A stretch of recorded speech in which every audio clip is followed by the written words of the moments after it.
So I got my Ninja Camel Rider shirt on today. Something black with some shadow on it because I'm going to go into shame as play. So I wanted to wear the appropriate attire. Also, been doing healings outside, so I'm burnt as a lobster right now. But I'm going to get into this. I'm really excited about this one. Guys, a lot of people think that spirituality and all this stuff is just all love and light. It is all love and light. But some of us are working in the shadows. Some of us have jaguar energy. Some of us are going to those crevices of life that we just need to reframe. We need to shed some light on so we can look at it properly. Because as one of my great teachers once said, all darkness is actually just condensed light.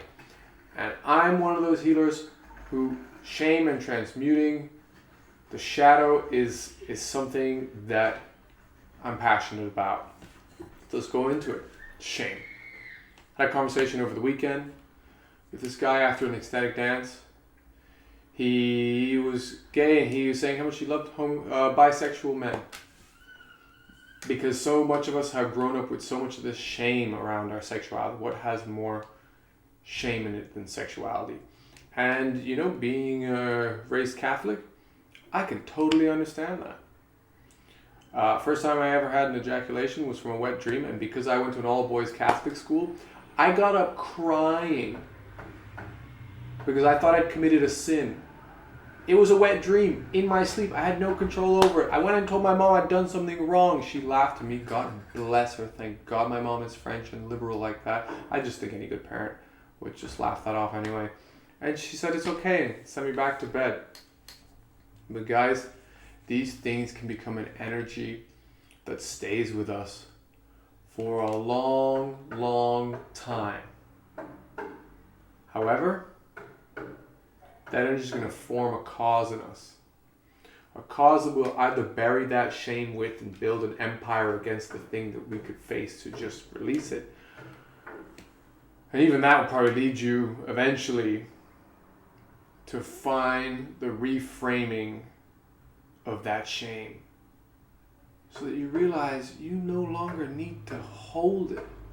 And when that day happens, by glory, it feels like, So I've had many experiences of this. Some with people I've been with, some with my own. I'm going to speak about shame and sexuality, but not just shame and sexuality, because shame occurs in all sorts of ways. Body image issues. Being shamed for what we look like in general. And those people, when you find your crowd, when you find your tribe, when you find your people that show you pride and beauty in what other people judge and make fun of,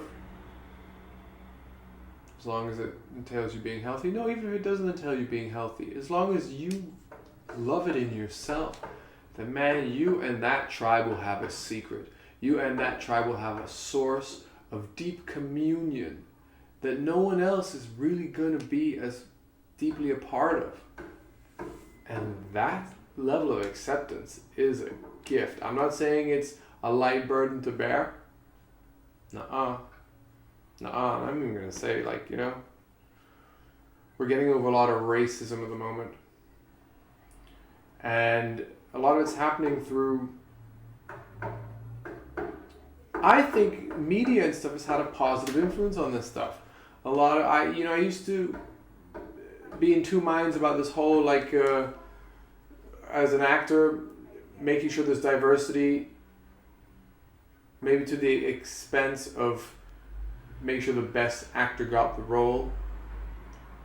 However, in the past, a lot of the better actors didn't get the role because of racial bias. And, so sometimes things have to go through a rocky patch to evolve. But what this emphasis on diversity casting, and I'm not saying it's always the case, but I'm looking past that.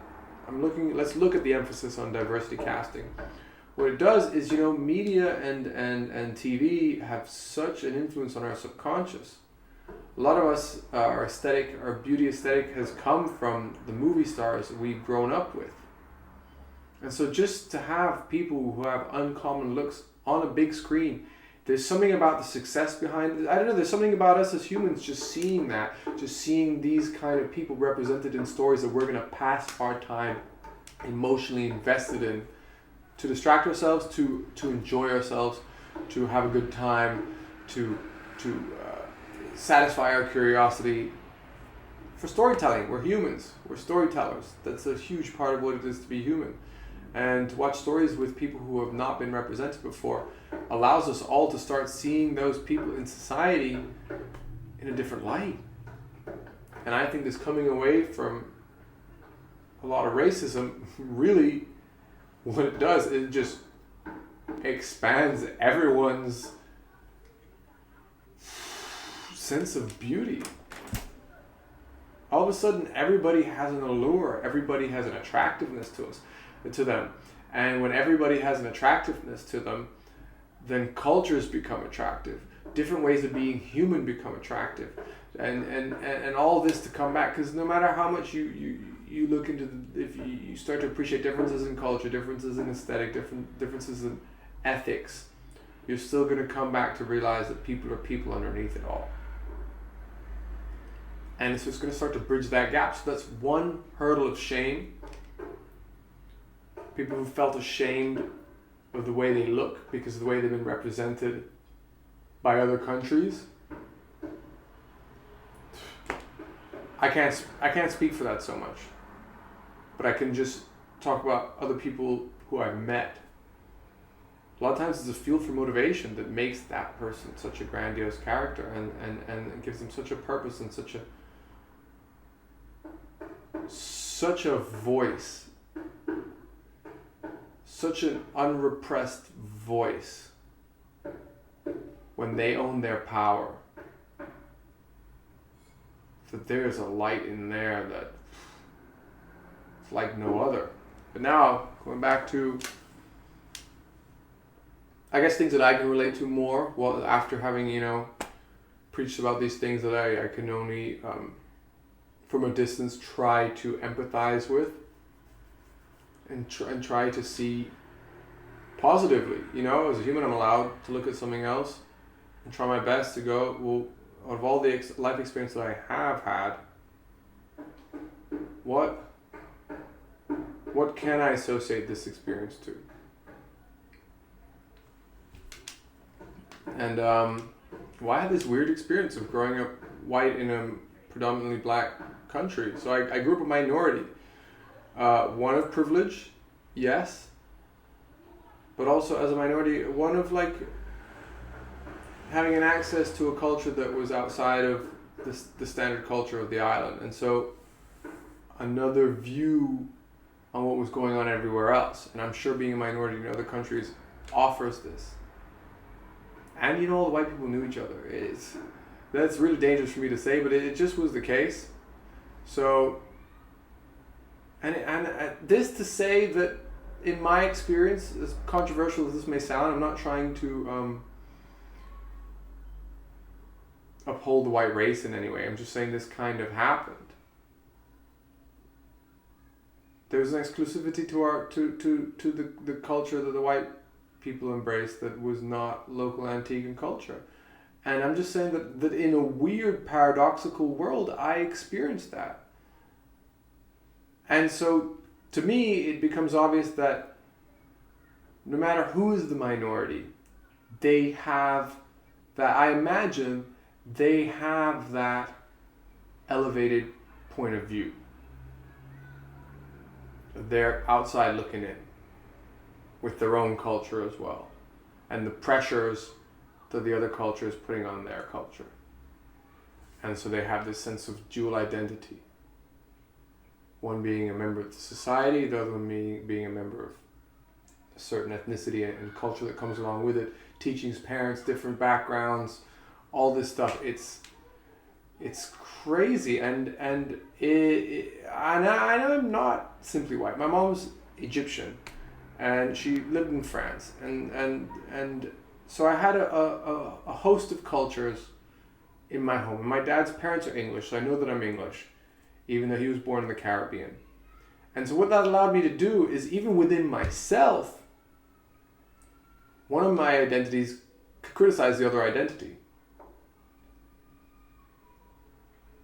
Because it was all relative, and I could laugh at what it's criticizing the other identity, and vice versa.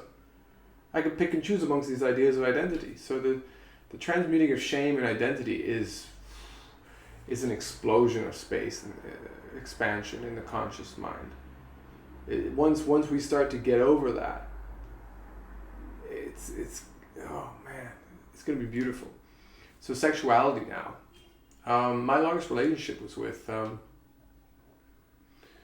amazing person. And I hope she doesn't mind me saying this.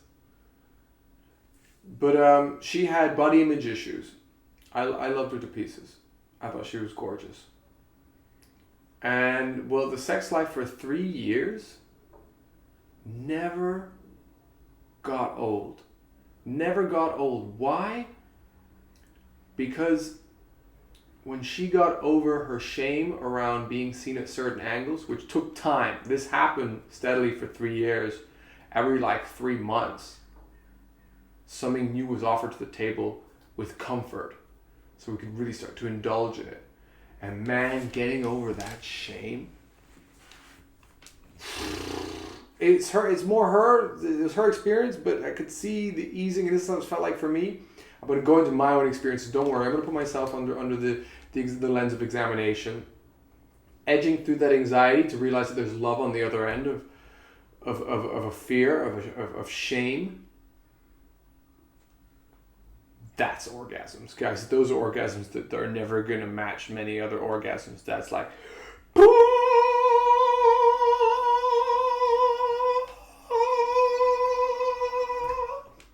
and I was lucky enough to be a part of that for 3 years. It was amazing. Every time something new was on the table, I was like a kid in a candy store. I was like, oh, I can see this right now. If only you knew how much I've wanted that. And all this energy in me now is like, I'm gonna show you, because it's just, it can't be contained. So guys, I want to talk about this. Shame as play. And I connect a lot of things. We are an unfolding, guys. We are an unfolding, and things that mark us in our early years are going to be an unfolding into something in the future. And if we're facing them with health, with healing, with support, with the right approaches, with the right mindsets, with the right teachers, with resonation with our truth, it's going to unfold into a flower. It's going to unfold into something beautiful. It's going to unfold into some kind of reckoning, realization, life experience you could add to your repertoire of things that you have been able to experience. And it's going to be creative. It's going to become a creative juncture for life, for intricacy in human institutions or ideas of what things are. So all this shame that we're coming over, religious shame, sexual shame, all this shame that we're coming over,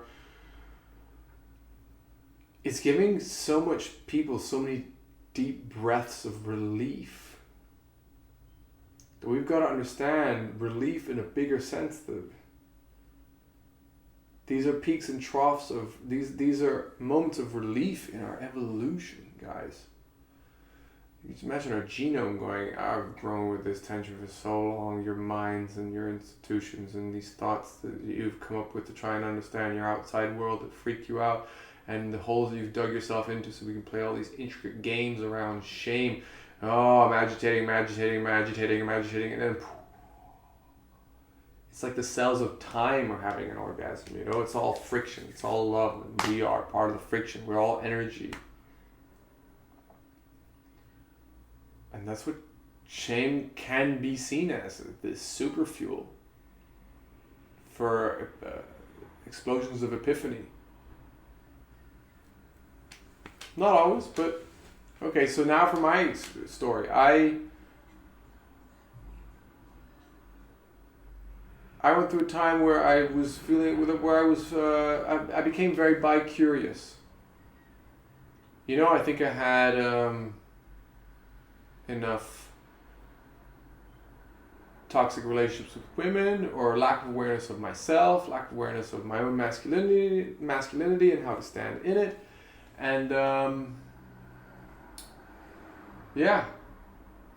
I started experimenting with men. Coming from the Caribbean, I had so much shame around this, but I felt so safe in these spaces because I was still actually more attracted to women.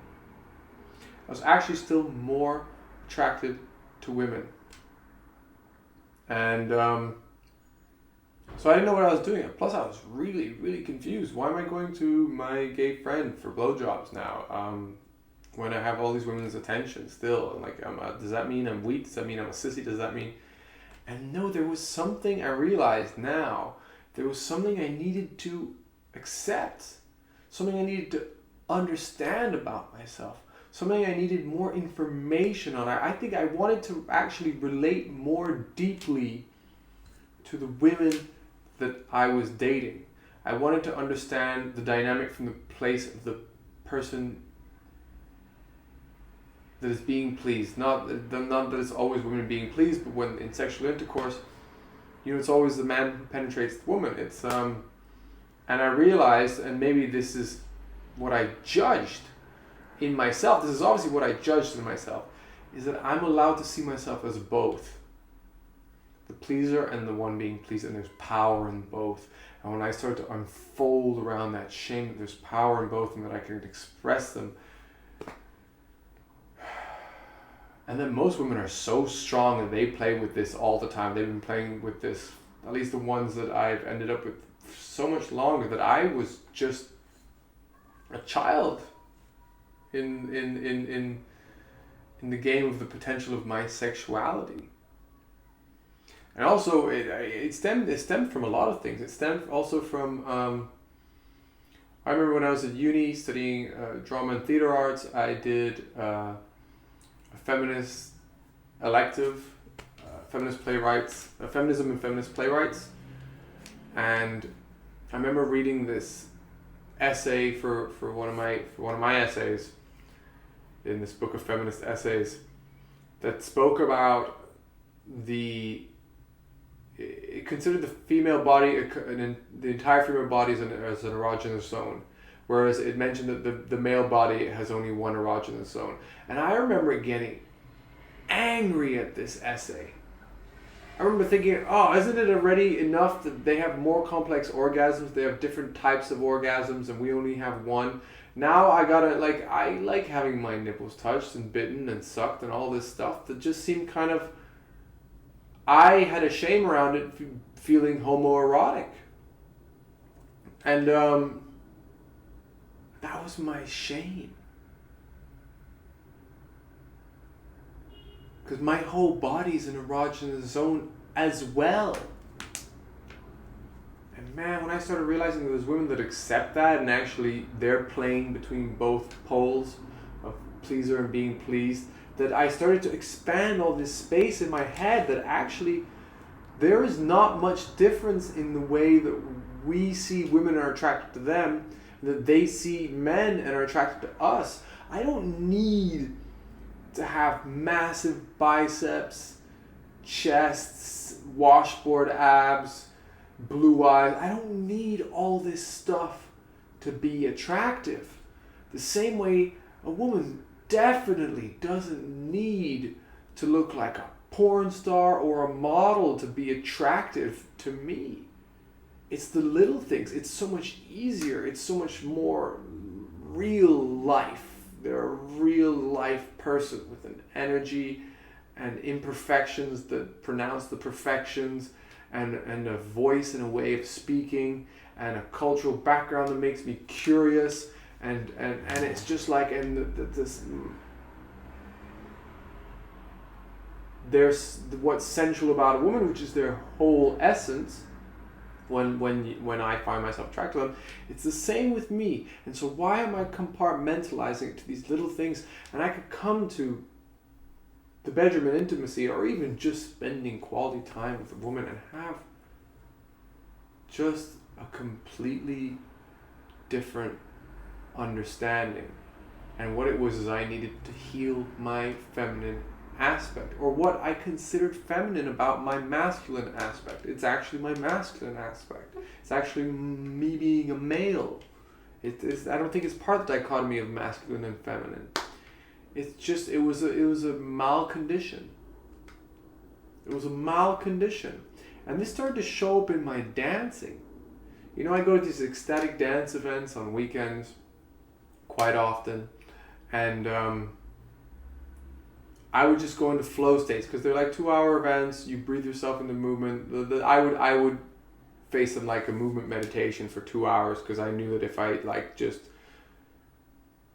danced with everything that was in my head, struggled with the ego, came out of the ego, connected to people, expressed exactly what I was feeling, that an hour of doing that consistently just sent me into dancing frenzies and ways of moving that I just would have such pleasure doing. It just felt incredible. I felt powerful. I felt like a strong dancer. I felt like in ownership of myself, and it just really resonated strongly with me. And there was, after a time, especially when I was going through my transmuting of my shame, I would just come, and if I felt a very strong feminine essence in myself, like if a song made me feel sexy in a certain way, and this also came from watching hip-hop dance battle videos, where a lot of these male hip-hop dancers, I think of Les Twins in general, they're so fluid in their movement that it flows through masculine and feminine essences, and it just amplifies the power in the way it grips you, and the very feminine movements could really be a crowd shaker, you know, and just gorgeous. And so I started having there would be songs that, like, if I was feeling the energy building, I would just imagine I had curves that I didn't have, breasts, hips, a way of flaunting, moving, snaking my own essence. That what I started noticing was those were the missing pieces, the missing stumbling blocks to connecting a lot of my moves that I repeat. I would repeat a lot of moves and get stuck in places and not need to know. And this was the part that blew my mind. It was the incorporating of what I judged as a feminine movement that helped me flow even in my dance through aspects of myself.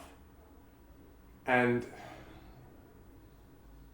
well, this really came to light, and I'm going to get to this. So when we hold shame,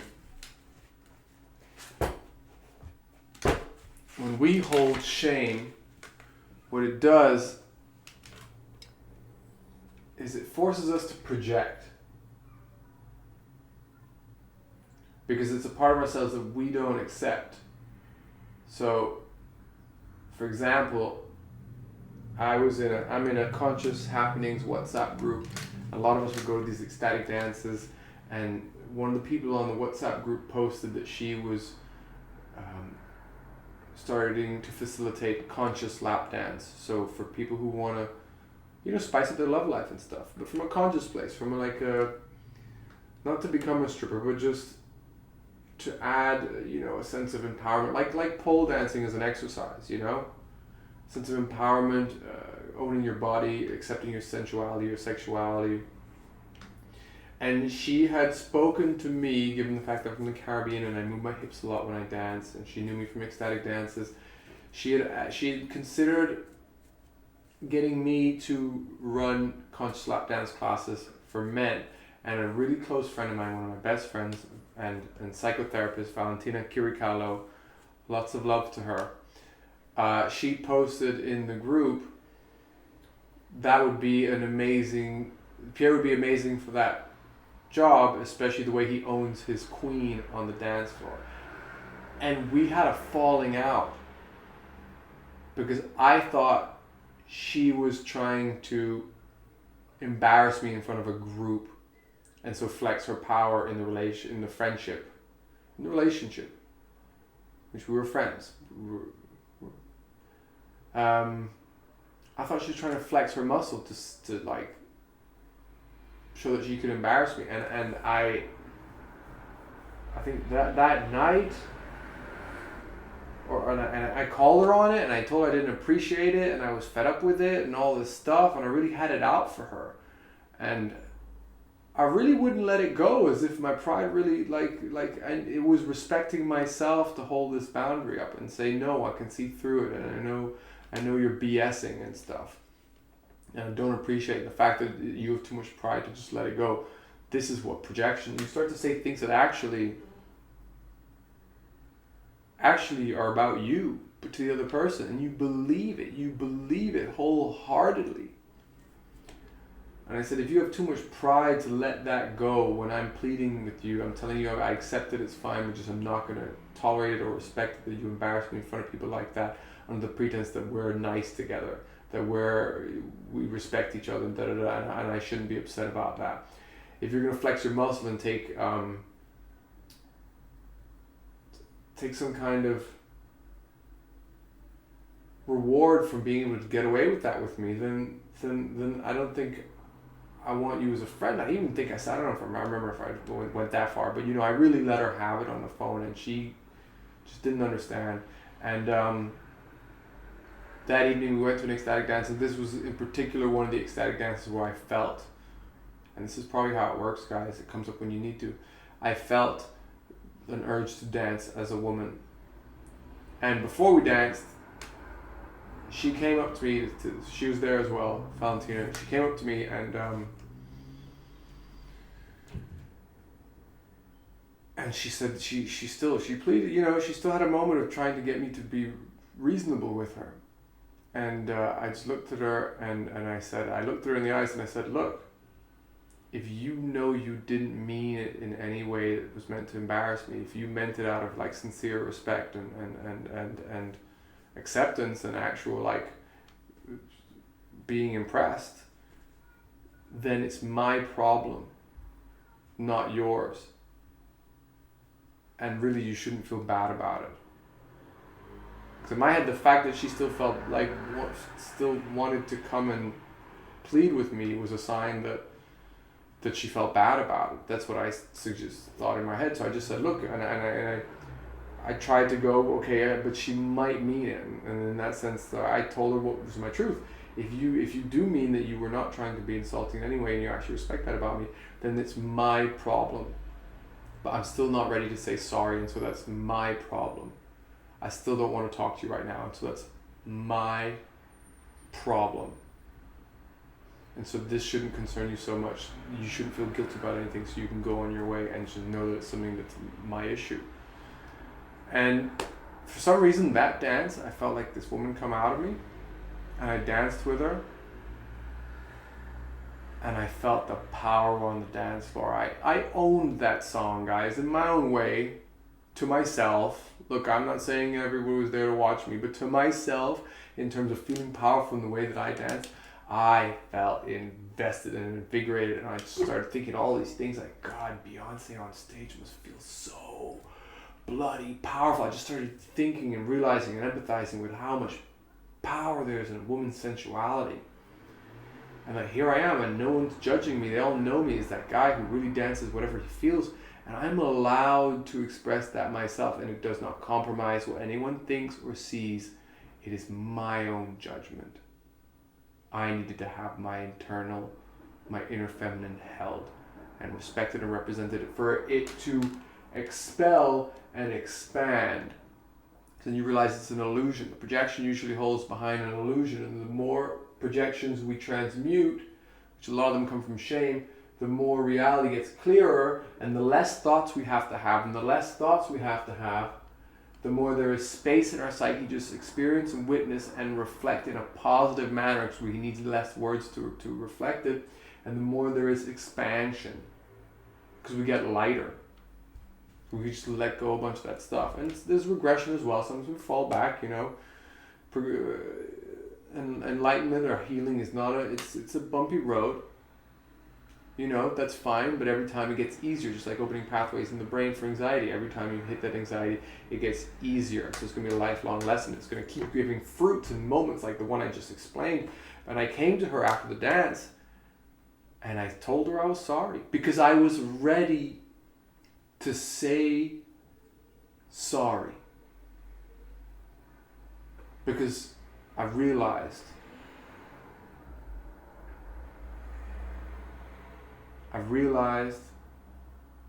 it was true. I realized she was right. That I was right. The problem was mine, not hers, and I was projecting. I also realized then and there how much love I had for this person. Because to not wrong her, it was worth surrendering to that expression of myself. So thank you, Valentina Kirikala,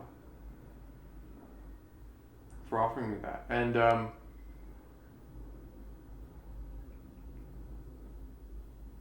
I've just kept expanding since, as long as I accept that about myself.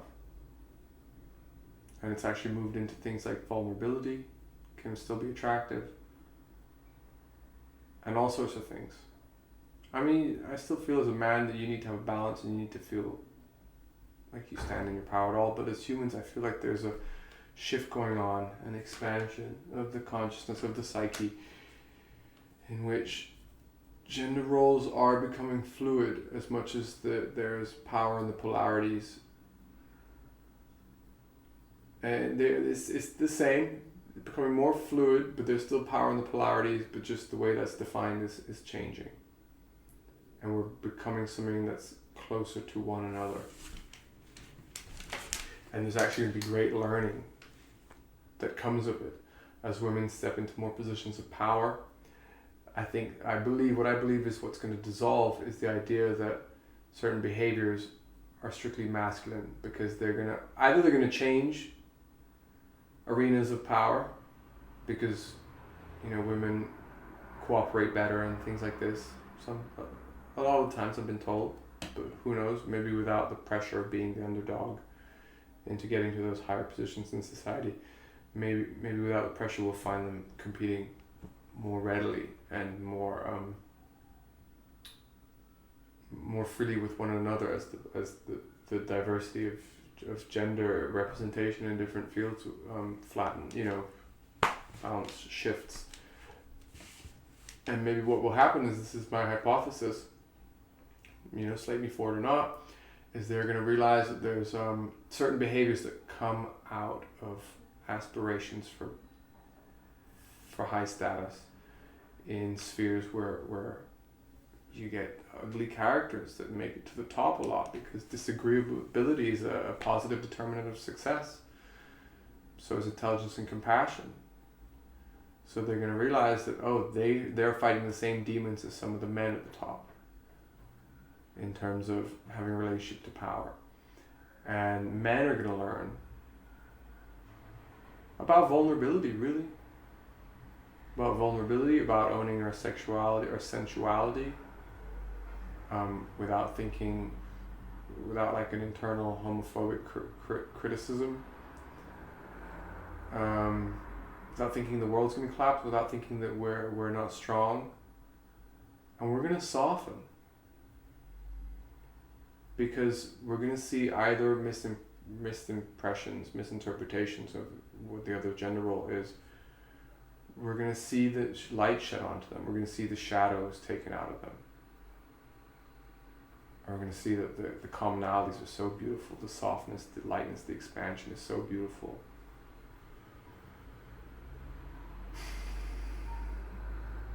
That the kind of play that we will be able to have will just be gorgeous. And then it won't come down to male or female, it'll just come down to personality types and what that's going to resonate with.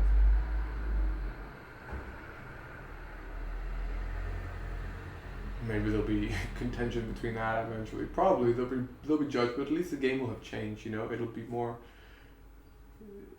absurd, because at least it won't be men against women. it'll be more individualistic. Even though it's like there's personality types perpetuate, because we get rid of the idea that this personality type is associated with man or female or woman, this type of outcome. Because, you know, let's be honest, no man who's out there raping, killing, sexual assaulting, that's not a healthy man. That's not a healthy human being. That's not the trait of a healthy man. That person has some kind of shame or trauma, some kind of misunderstanding, some kind of lack of love, some kind of learning they still need to go through, lack of perspective. It could be trauma, shame. It could also just be age and experience and conditioning and beliefs. It could be ignorance, which I don't call stupidity, but ignorance, as I take from Paul Chek and Alan Watts. The fact of ignoring certain things in the way you perceive, which we all ignore certain things in the way we perceive, because everything's so wide and so big, our brain can only handle so much. And that's why I think expansion comes with the distillation of things. It comes with the boiling down and boiling off of certain things that just make things too complicated. And it's going to come with the doing away of a lot of institutions and avenues for bolstering or satisfying that we don't really need, because they're not healthy. And when they're not healthy for us, they're usually not healthy for the planet either. I think this is what we're going to find. Guys, I'm really happy that, this is exactly what I wanted to say. I'm going to skim some stuff on the top in the beginning, because I really think just talking about myself is the best way to do it.